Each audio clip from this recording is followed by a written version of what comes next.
So welcome back to the farm. Today I'm working on something a little different. The girls are at this weird age where they want to climb on everything, they want to go down all these slides, but when we go to the park, a lot of the slides are too big for them. So what I've come up with is I want to try to take scrap material from my shed, and I'm going to take some of these pickets off, and I want to build a slide coming down. So it's just going to be out of plywood and 2x4 material. Most of it's pressure treated. And then there's this product called Stone Coat Epoxy. We've used it numerous times. It's a wonderful epoxy product. I've never used it outside though. So this is kind of a test run. I want to finish this in the Stone Coat Epoxy so that it's actually smooth, it protects from splinters and all of that good stuff. And it works, hopefully will work as a slide. And then over the course of this year, probably through this winter, we'll see how the holds up. So that's my plan.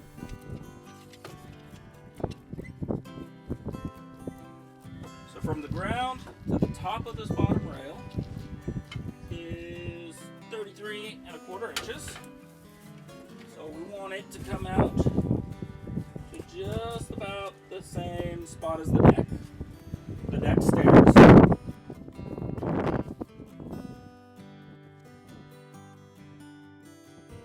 This measurement is 53¾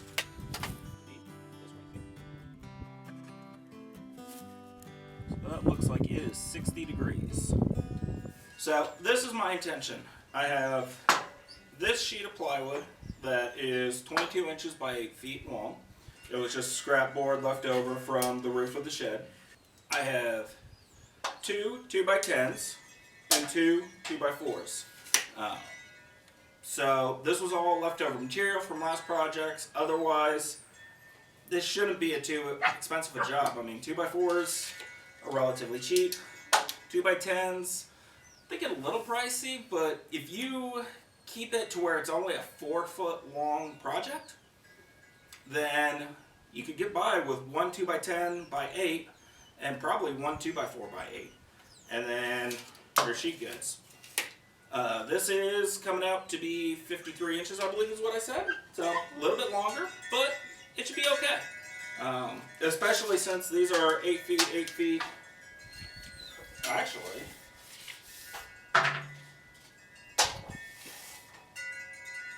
so this top board's 9 feet, and this bottom board is a 12-footer. So hopefully I don't have to use the 12-footer. But we'll see what we can do. So I forgot to mention that I also am going to use a 4x4 pressure treated post. This board is going to be horizontally laid down on the ground itself. So this is probably the only board where pressure treated is going to truly be key.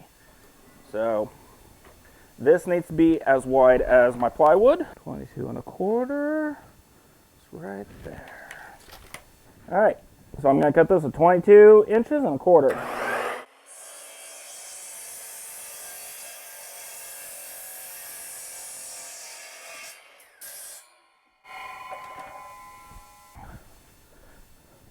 So this is going to go right there.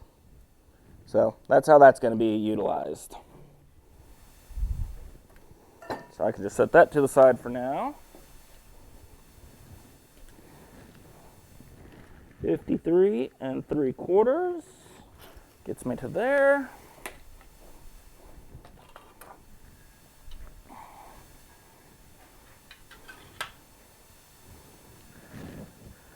This Johnson adjustable T-square is absolutely phenomenal. I absolutely love this one. And if you want, you can just take this part off and then it just becomes a long ruler.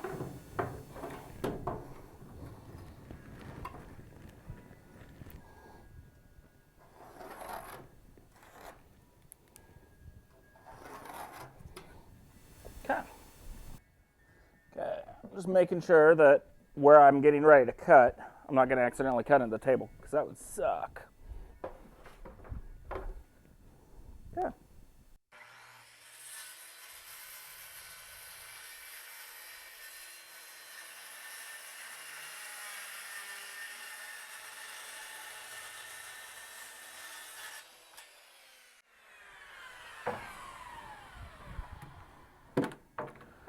keep that for later.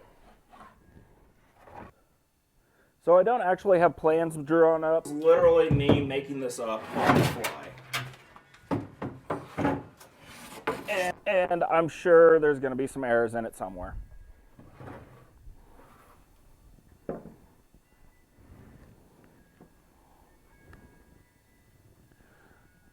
But I hope not. And I hope whatever errors that I have, they're easily fixed. Okay, I'm going to sink 4 or 5 screws in here.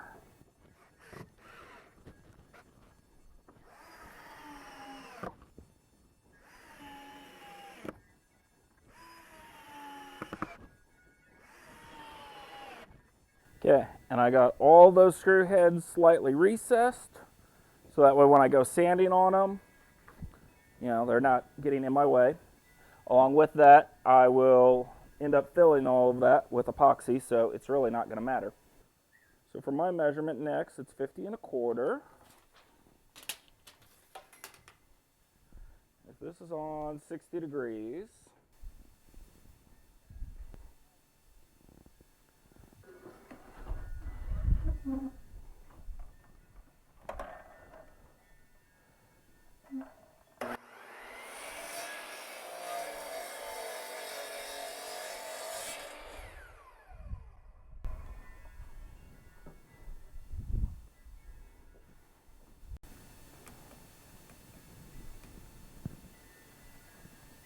those are the two 2x4s that I just cut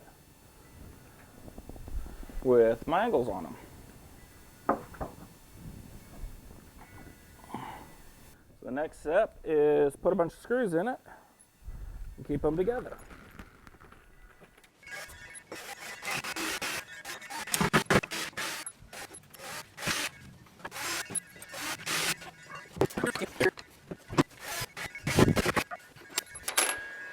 So since these boards are scrapped, the plywood has a nice bow to it.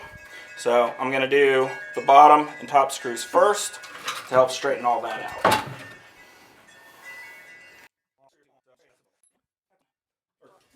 So the next step is to build the saddle that's going to go over the bottom rail. So I need 3 boards. They're 22 1/4.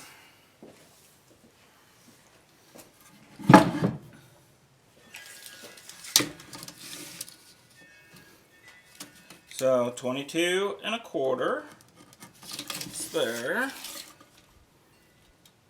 Aha, that'll work.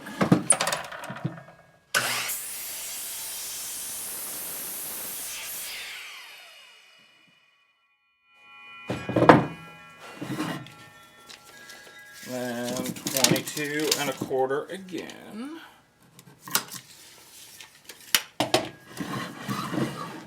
Itty bitty piece.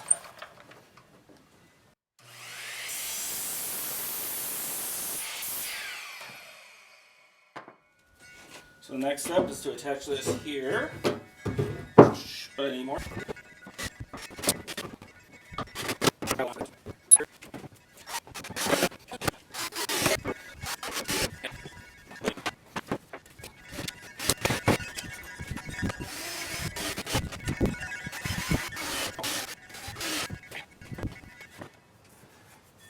Alright, so I know this looks a little odd. So what I got here is a 2x4 going this direction, and then a 2x4 going this direction. Now I'm going to do another one here, but I'm going to take this scrap 2x4 and I'm setting it in here just for now. This 2x4 is simulating my bottom rail. So this way I can get this kind of snug, but not tight. Actually, I don't even know if I want it snug. I think I want there to be some play in it. Yeah, because I really don't want this to, expand, contract, and get too tight on it. So I definitely want to have some slack in here. So I think I'm going to do that.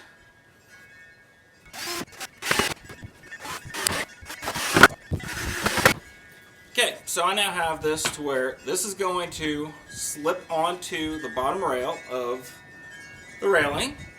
And then all that's left, I guess, is sanding and putting the rails on. So I guess I'll bring over the rails and probably put a screw or 2 in it kind of do some drawing on and, you know, find the cuts and angles and all that I want to do for it. And we'll go from there. The joys of making this up on the fly. But I don't know, I think this will be cool. I think it's worth the effort. So I just tacked that up there and came up with a couple 45-degree angles that I think would look good. So we'll go ahead and cut those down, and then we'll actually put it together.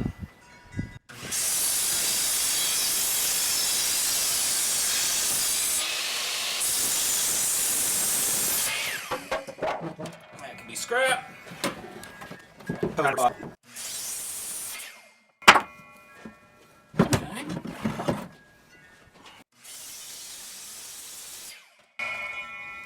That wasn't fun. So this go around, I'm just going to lay it on top of the next board and just use it as a stencil and trace it. I think that's going to be a lot easier than any other method.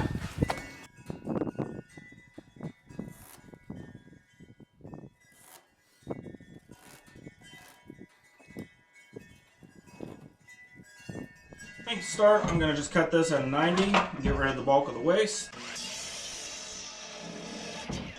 31.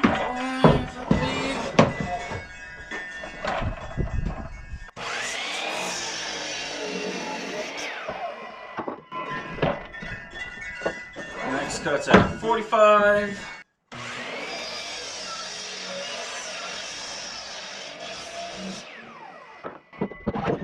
And this is at the opposite 45.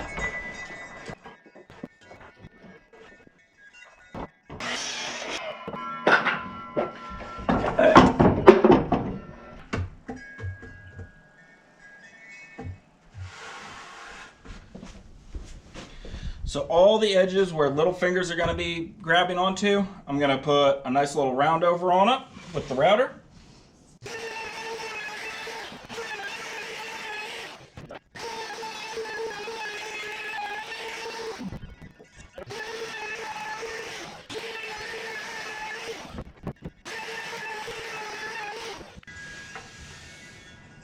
That's a really good start.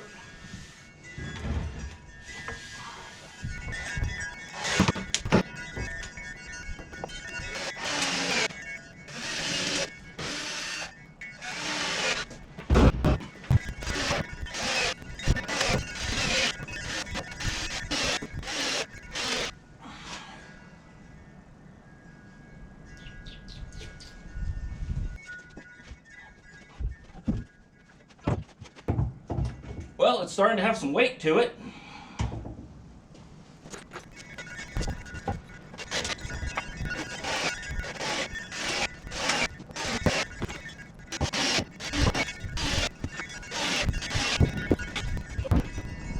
Well, it's ugly, but it's sturdy. This table is almost the right height for the rail.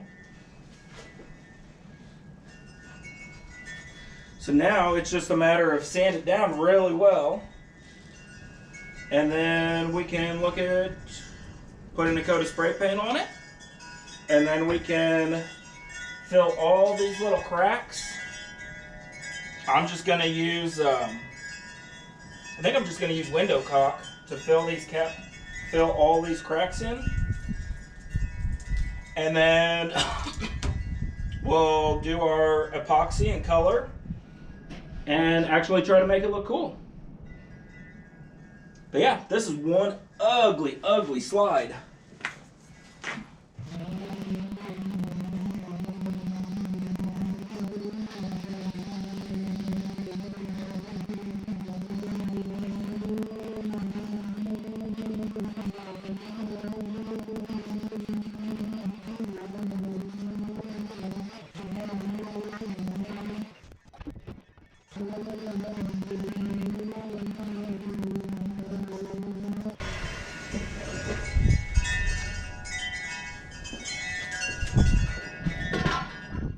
So I hope you enjoyed part 1 of building a child slide coming off of your deck.